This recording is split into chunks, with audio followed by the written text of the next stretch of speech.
네, 5시엔 뉴스 후 오늘은 시내 원룸 초록방에서 정치 이야기 나누겠습니다. 국민의힘 김재섭 전 비대위원, 더불어민주당 박성민 전 최고위원 두 분 어서 오세요. 안녕하세요. 안녕하세요.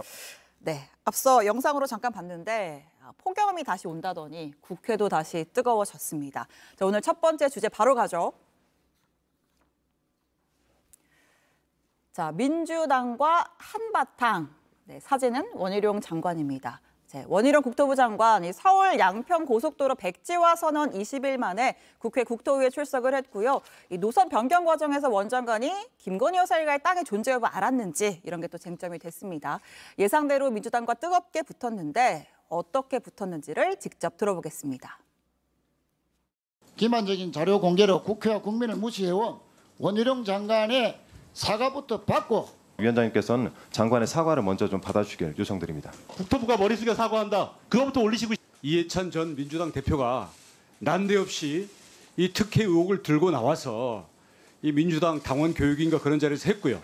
민주당에서 이재명 대표가 이 부분에 대해서 뭐 TF까지 만들어가면서 사실상 지시를 해서 왔기 때문에 그렇습니다. 과연 이게 괴담인지 아닌지도 제가 밝힐 것이고요. 사과를 한다면 이 사태를 이렇게 거짓 선동으로 몰고 왔던 민주당 전현 대표 두 분부터 사과를 해야 된다고 생각합니다.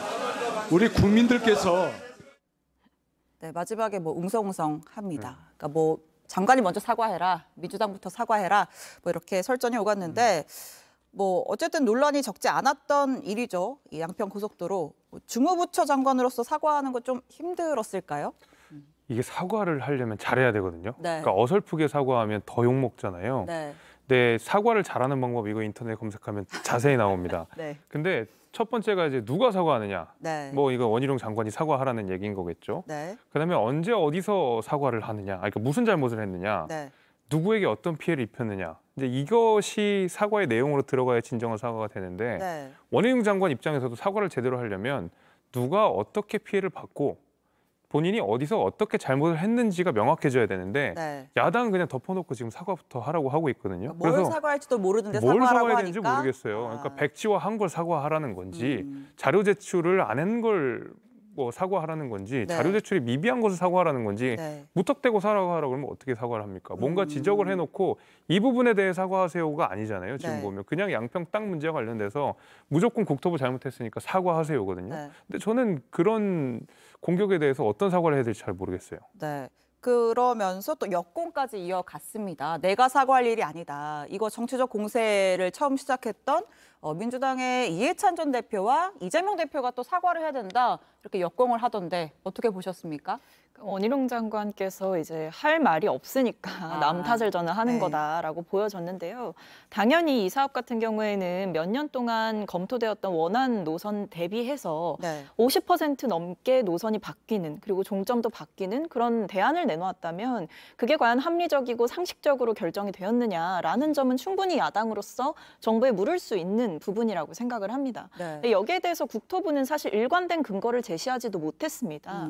그러다 보니까 국토부의 말 자체가 신빙성을 잃어가는 상황이 발생을 했고 원희룡 장관도 처음에는 이제 사업을 좀 제대로 잘 운영해 보겠다라는 식으로 본인의 잘못을 좀 시인하는 듯 하시더니 나중에는 갑자기 백지화 선언을 하면서 그 공을 모두 민주당에게 넘겨버리는 거죠. 그러니까 그런 행태를 보여놓고 이제 와서 갑자기 심지어 국토부 관계자 같은 경우에는 며칠 전 기자들과의 질의응답에서 백지화는 일종의 충격요법이었다 이런 충격적인 발언까지 하셨어요. 네. 그러다 보니까 원희룡 장관이 무엇을 사과해야 되냐라고 물으신다면 저는 첫 번째 국토부가 일관되고 투명하지 못한 해명을 해왔던 것, 그다음에 두 번째로 이번에 국회의 자료 제출 과정에서 위원들이 요구하는 자료의 일부를 누락한 것이 사실상 고의가 아니냐 이런 부분에 대해서 저는 사과를 해야 된다라고 생각을 하고 마지막으로는 양평 국민들의 수건 사업이고 국가의 도로 계획이었던 그 사안 자체를 본인 마음대로 백지화시킨 데에서 초래한 혼란에 대해서 사과를 해야 된다라고 생각을 합니다. 그러면 이제 말씀하신 부분에 제가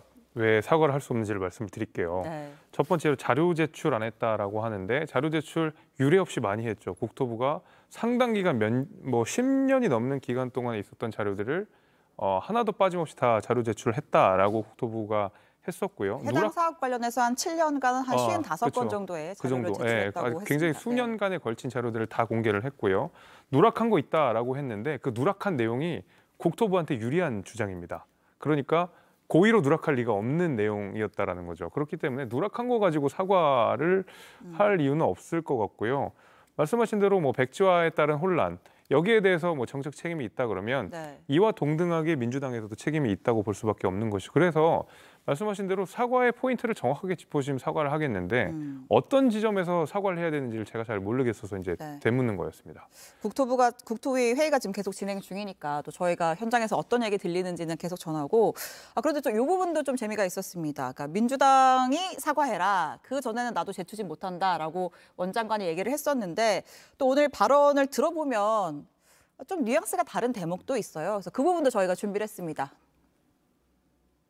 저는 사업 추진의 책임자로서 그 어느 누구보다도 하루 빨리 최선의 노선이 결정되어 정상 추진되기를 바라고 있습니다.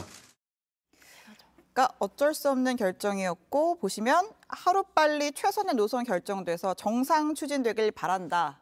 말인즉슨 다시 추진하고 싶은 마음이 있는 것 같은데 또 지역의 반발도 워낙 거세고요. 또 부담도 컸을 것 같아요.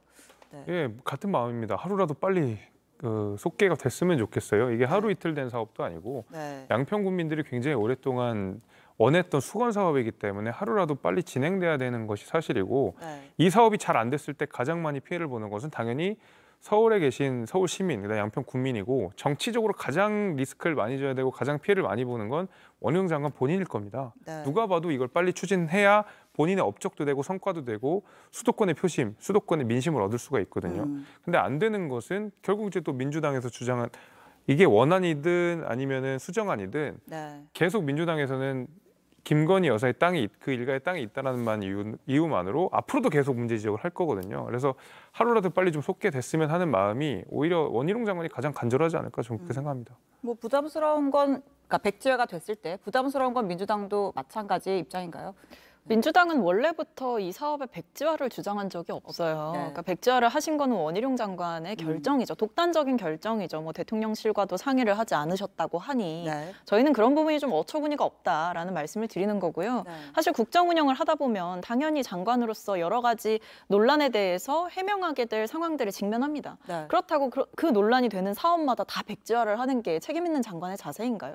그렇지 않죠. 그리고 사실은 차분하게 설명을 좀 했으면 될 일입니다. 그런데 국토부가 제가 앞서서 일관되지 못하다라고 말씀을 드렸는데 그러면 대안 노선으로 종점을 바꾼다고 치면 뭐 바꿀 수 있다고 생각을 합니다. 네. 그럼 합리적인 근거가 있어야죠. 근처에 영부인 일가의 땅이 있다라고 한다면. 근데 거기에 대해서 국토부가 처음에 뭐라 그랬냐면 원희룡 장관은 심지어 뭐 늘공 어공 차이 얘기하시면서 좀 늘공들이 판단을 잘못한 것 같다라는 뉘앙스로 말씀을 하셨다가 나중에는 갑자기 지역 여론을 수렴했다.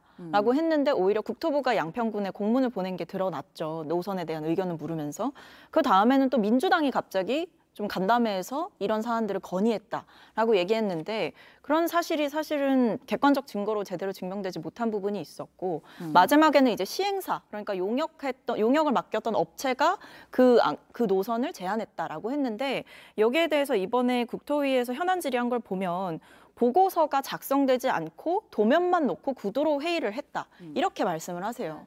그러니까 왜냐하면 그동안 민주당은 용역 업체가 그렇게 노선 검토를 했다면 최종 보고서를 갖고 와봐라. 근데 계속 비공개를 했거든요. 네. 오늘 이제 원희룡 장관이 보고서 작성 없이 도면만 놓고 구도회의 했다. 이렇게 밝히시니 저희로서는 더 황당할 따름이죠. 뭐 국정조사까지 가야만 이 사업 다시 좀 원점으로 돌아올 수 있는 건가요? 뭐 사실 민주당에서는 국정조사를 이미 결정을 했더라고요. 제가 들어오기 네. 전에 체크를 해보니까 네. 결정을 했는데 결과적으로는 저는 이제 국토부가 조금 더 투명하고 빠르게 내용들을 설명을 했다면 이렇게까지 우리가 시간 낭비를 하지 않아도 됐을 거라는 아쉬움은 사실 있습니다. 알겠습니다. 뭐 국정조사 필요에 따라서 해야 되면 해야겠지만 이참에 그러면은 예를 들면 노선이 변경되거나 아니면 의심적인 사업들, 갑자기 변경된 사업들 같이 묶어서 국정조사하면 저는 받을 의향이 다른 있을 거라고 사업까지? 생각합니다. 얼마든지. 다 같이 한번 살펴보자. 민주당에서도 관련된 땅 특혜 의혹들 제법 있는 걸로 알고 있거든요. 같이 묶어서 하면 얼마든지 국정조사 못할 이유 없다고 아니, 근데 생각합니다. 너무 저는 그거야말로 너무 물타기다라고 생각을 하고요. 아니, 지금 이 물타기가 아니라 양평권 수건 특혜 사업인 의혹. 거 아시잖아요, 의원님. 아니 물론 그렇긴 한데요. 그거 다 묶어서 하면 어느 아니 세월에 뭐 합니까? 세종에도 뭐 그런 거 있다고 알고 있는데 거기서도 아니, 국민들 저는 의심이 있거든요. 은퇴하신 분까지 같이 끌어들일 해야 일은 되는 아닌 것 거죠. 같습니다.